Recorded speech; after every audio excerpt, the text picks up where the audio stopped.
Muito bem, neste bloco eu vou falar para você sobre análise de viabilidade. O que é análise de viabilidade? O que consiste praticamente esta etapa tão importante do processo?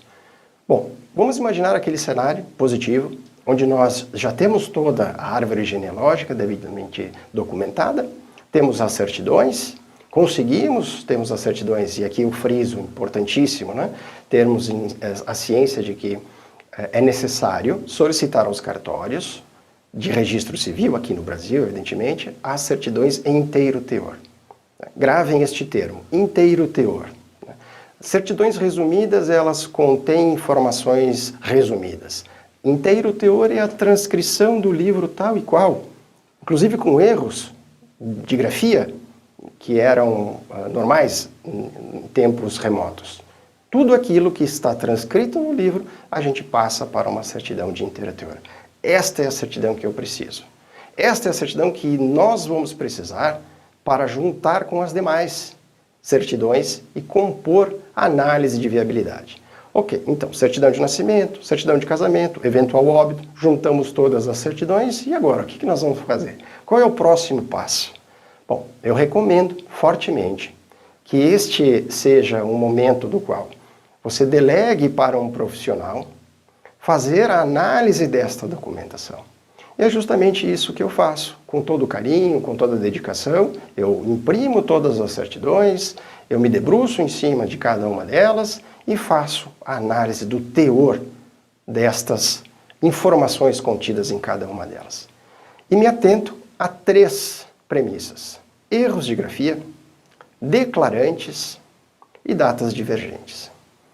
Esses são os 3 itens que geralmente, em regra, todos os oficiais de registro civil, de cartórios lá da Itália, de funcionários que têm a incumbência de analisar esta documentação nos consulados italianos, no Brasil e no exterior, são essas 3 premissas que eles vão se atentar, que eles vão se preocupar e viabilizar ou não o próprio processo de cidadania italiana, recomendando a etapa seguinte que eu vou falar no bloco depois desse, a retificação do processo judicial. Agora, a análise de viabilidade, ela é fundamental para a gente ter um norte, para a gente saber o que fazer, para a gente saber quanto tempo a gente vai se dedicar ainda no processo, quanto tempo a gente vai investir financeiramente, né?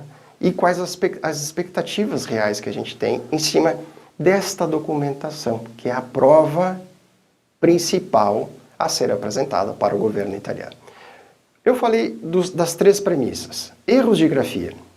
Erros de grafia eram muito comuns na época, né, em que os imigrantes italianos, ao comparecer nos cartórios de registro civil, pronunciavam o seu nome, o seu sobrenome italiano, e às vezes o escrevente estrangeiro não entendia, né, e escrevia assim como ele interpretava.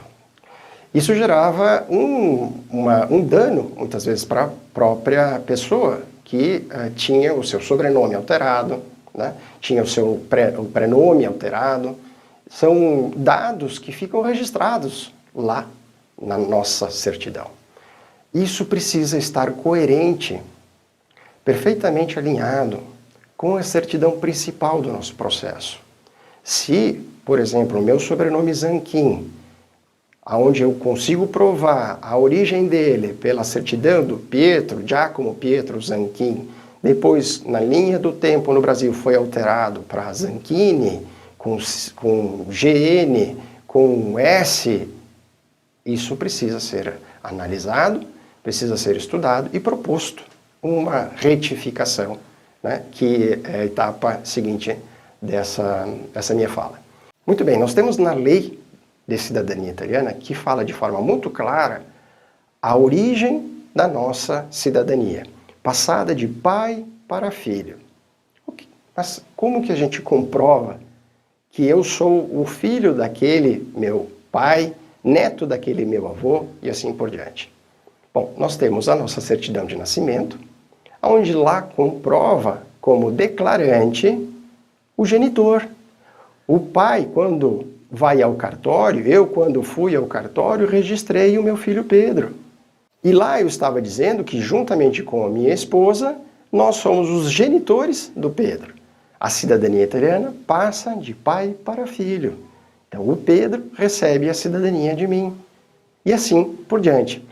Se nós não temos esta informação como declarante, o que era infelizmente muito usual em tempos remotos, né, que devido ao contexto, né, de dificuldade dos colonos que viviam em uma situação distante dos polos, dos centros, muitas vezes delegavam para terceiros fazer os registros dos seus próprios filhos.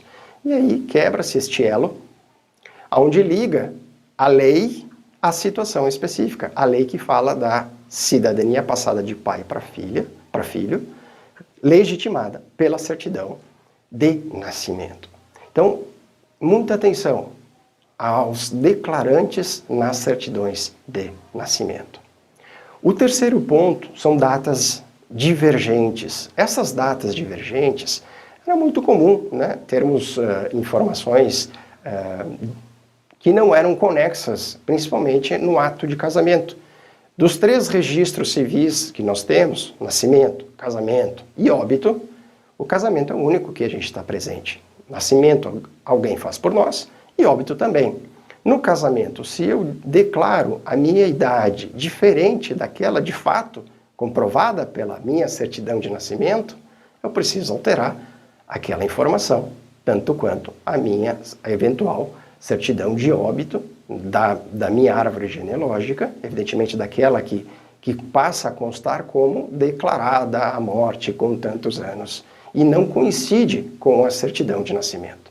Então essas informações, veja bem, elas são passíveis de serem modificadas, são passíveis de serem retificadas.